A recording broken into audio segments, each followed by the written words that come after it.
화장실에서 일어날 수 없었던 충격 실화. 어제 새벽 2시 우리 동네 김순자 할머니에게 무슨 일이 일어났는지 아세요? 75세인 할머니가 화장실에서 소변을 보시고 일어나려고 했는데 일어나지질 못하시는 거예요. 어라? 다리에 왜 이렇게 힘이 없지? 하시면서 몇 번을 시도하시다가 결국 아들을 큰 소리로 불러야 했어요. 작년까지만 해도 시장에서 김치 담글 배추 10포기도 혼자 들고 오셨던 분이에요. 그런데 지금은 화장실에서 일어나는 것도 혼자 못하시게 됐어요. 이게 바로 근감소증입니다. 조용히 다가와서 어느 날 갑자기 일상을 불가능하게 만드는 무서운 현실이에요. 지금 앉아 계신 의자에서 팔짱 끼고 일어나 보세요. 어떠세요? 한 번에 쑥 일어나셨나요? 아니면 하면서 몸을 흔들어야 겨우 일어나셨나요? 후자라면 오늘 이야기를 끝까지 들어보시기 바랍니다. 근감소증이 얼마나 무서운지 보여드릴게요. 근감소증의 진행은 마치 도미노가 넘어지는 것과 같아요. 첫 번째 근육이 줄어들어요. 두 번째 자꾸 넘어져요. 세 번째 뼈가 부러져요. 네 번째 침대에서 못 일어나요. 다섯 번째 폐렴 같은 합병증이 와요. 마지막 생명이 위험해져요. 실제 사례를 말씀드릴게요. 박철수 할아버지는 78세셨는데 평소에 다리가 좀 무겁다 정도로만 느끼고 계셨어요. 그런데 어느 날 욕실 문턱에 걸려 넘어지면서 허리뼈가 부러졌어요. 3개월간 침대에만 누워 계시다가 폐렴이 와서 결국 돌아가셨어요. 이런 일이 우리나라에서 매년 수만 건씩 일어나고 있어요. 근감소증은 왜 생기는 걸까요? 나이 탓만은 아니에요. 5가지 원인이 있어요. 첫 번째, 몸속 호르몬이 줄어들어요. 우리 몸을 공장이라고 생각해 보세요. 근육을 만드는 일꾼이 있는데 남자분들은 남성 호르몬, 여자분들은 여성 호르몬이 그 일꾼이에요. 나이 들면서 이 일꾼들이 하나둘 퇴직해버려요. 일꾼이 줄어드니까 근육을 만드는 일이 제대로 안 되는 거죠. 특히 여성분들 폐경 후에 몸이 확 약해졌다고 하시죠?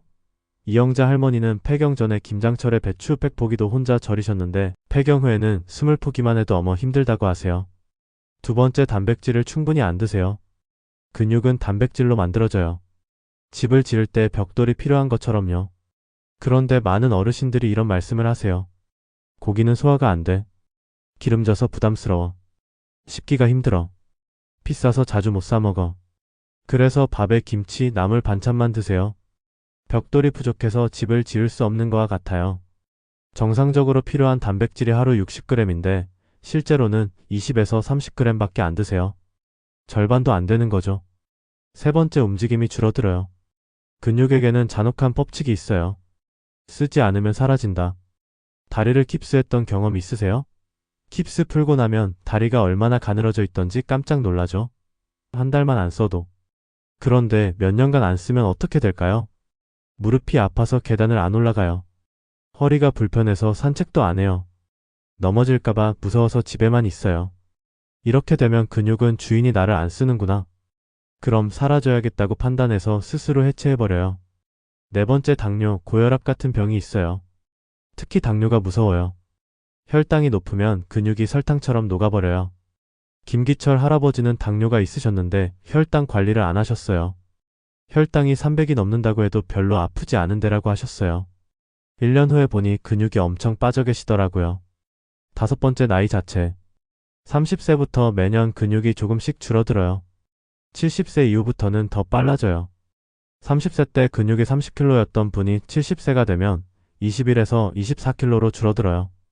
6에서 9kg, 무려 20에서 30%가 사라지는 거예요. 예전에 20kg 쌀 포대를 거뜬히 들던 팔이 이제는 5kg 설탕 포대도 무겁다고 느끼는 이유가 이거예요. 집에서 간단히 확인하는 방법. 종아리 재기. 엄지와 중지로 종아리 가장 굵은 부분을 둘러보세요. 두 손가락이 겹치면 위험 신호예요. 종아리는 제2의 심장이라고 불러요. 혈액을 심장으로 밀어올리는 중요한 역할을 하거든요. 의자에서 일어나기. 팔짱 끼고 의자에서 5번 일어나는데 15초 이상 걸리면 문제가 있어요. 정상이면 10에서 12초 안에 할 수 있어야 해요. 걷는 속도 재기. 4m 거리를 걸어보세요. 5초 이상 걸리면 위험해요.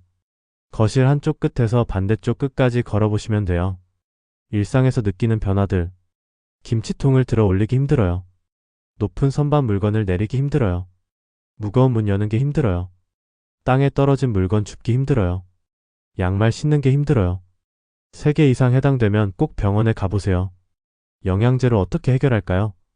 단백질 보충제 마이너스 가장 중요해요.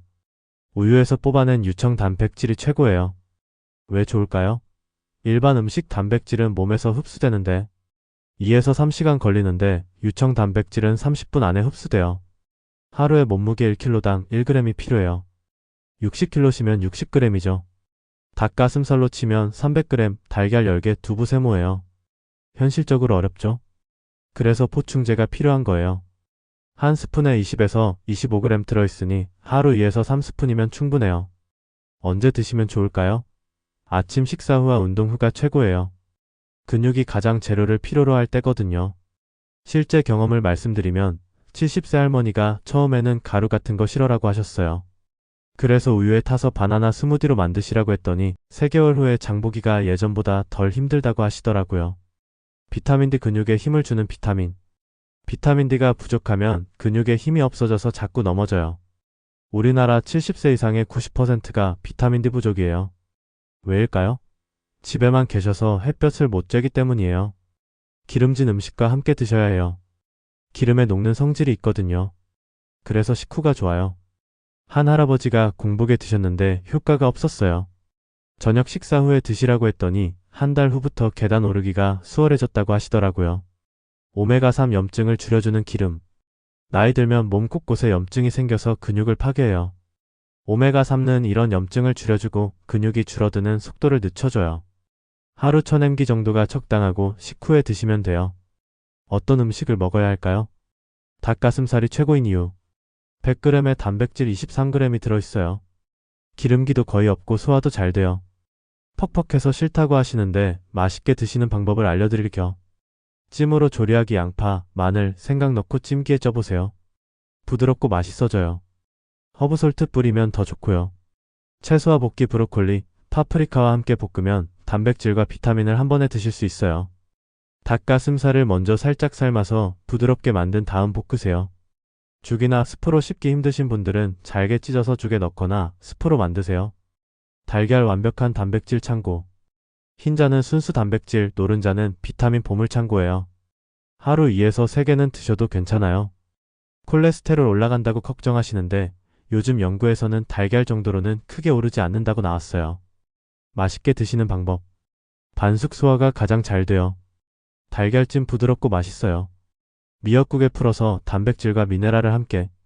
두부 씹기 쉬운 단백질. 고기 드시기 힘든 분들에게 최고예요. 부드럽고 소화 잘 되고 가격도 저렴해요. 순두부찌개 따뜻하고 부드러워요. 두부조림 간장으로 졸이면 맛있어요. 두부 샐러드 채소와 함께 신선하게. 생선이 왜 좋을까요? 등푸른 생선은 단백질과 좋은 기름 오메가3가 동시에 들어있어요. 연어, 고등어, 삼치가 대표적이에요. 그럼 영양 성분을 그대로 다 섭취하려면 어떻게 먹어야 효과를 제대로 볼 수 있을까요? 신선한 생선 고르기. 눈이 맑고 투명한 것. 아가미가 선홍색인 것. 비늘이 단단히 붙어있는 것. 조리법이 중요해요. 구이보다는 찜이나 조림이 좋아요. 왜냐하면 구우면 좋은 기름이 빠져나가거든요. 찜으로 하면 영양소가 그대로 보존돼요. 언제 드시면 좋을까요? 저녁 식사로 드시면 좋아요. 밤에 근육이 회복되는데 필요한 재료를 공급해 주거든요. 채소도 근육에 도움이 돼요. 시금치 마그네슘이 많아서 근육 합성을 도와줘요. 시금치 나물이나 국에 넣어 드세요. 브로콜리 항산화 성분이 근육 파괴를 막아줘요. 살짝 삶아서 드시면 영양소가 덜 파괴돼요. 버섯 비타민 D가 들어있어서 근육과 뼈를 동시에 튼튼하게 해줘요. 표고버섯, 느타리버섯 다 좋아요. 운동은 어떻게 해야 할까요? 근육에게 너 여기서 필요해. 라는 신호를 보내줘야 해요. 그게 운동이에요. 집에서 하는 쉬운 운동. 의자 일어나기 팔짱 끼고 의자에서 천천히 일어났다 앉았다. 10번씩 처음엔 5번부터. 벽 밀기 벽을 향해 서서 두 손으로 벽을 밀어주세요. 팔 근육을 기를 수 있어요. 계단 오르기 엘리베이터 대신 계단을. 다리 근육이 쑥쑥 자라요. 탄력밴드 고무줄 같은 밴드로 팔다리를 당기는 운동. 관절에 무리 없이 근육을 기를 수 있어요. 다른 생활습관. 하루 30분 걷기. 7시간 잠자기 근육이 잠잘 때 자라요. 적정 체중 유지. 집에서 넘어질 만한 것들 치우기. 희망을 잃지 마세요. 80살, 90살에도 운동 시작해서 근육 늘린 분들이 많아요. 박영희 할머니 83세는 2년 전 넘어져서 허리를 다치신 후 침대에만 누워 계셨어요. 그런데 아들이 재활 운동을 시키고 단백질 음식을 챙겨드렸더니 6개월 만에 혼자 걸으시게 됐어요. 지금은 동네 한 바퀴도 도세요. 마지막 당부. 지금 당장 확인해 보세요. 의자에서 팔짱 끼고 일어날 수 있나요? 계단 한층 올라가는데 숨이 차나요? 장바구니 들기가 예전보다 힘드나요? 하나라도 해당되면 오늘부터 시작하세요. 내일부터 달걀 하나 더 드시고 계단 한층 더 올라가고 의자에서 손 안 짚고 일어나는 연습을 해보세요. 근육은 여러분 인생의 마지막 보루예요. 그 보루가 튼튼한 한 여러분은 계속 건강하고 당당하게 살 수 있어요. 80살이든 90살이든 늦지 않았어요. 지금 이 순간부터 시작하면 돼요.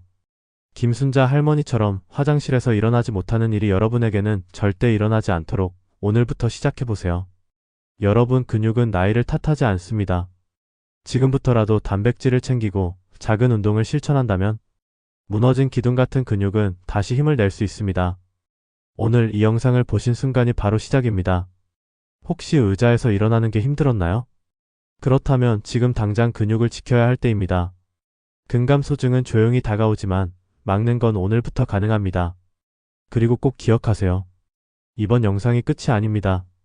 구독과 좋아요, 알림 설정까지 해두시면 여러분의 몸과 삶이 달라집니다. 여러분의 근육은 아직 살아있습니다. 그리고 그 근육이 앞으로의 삶을 지켜줄 겁니다.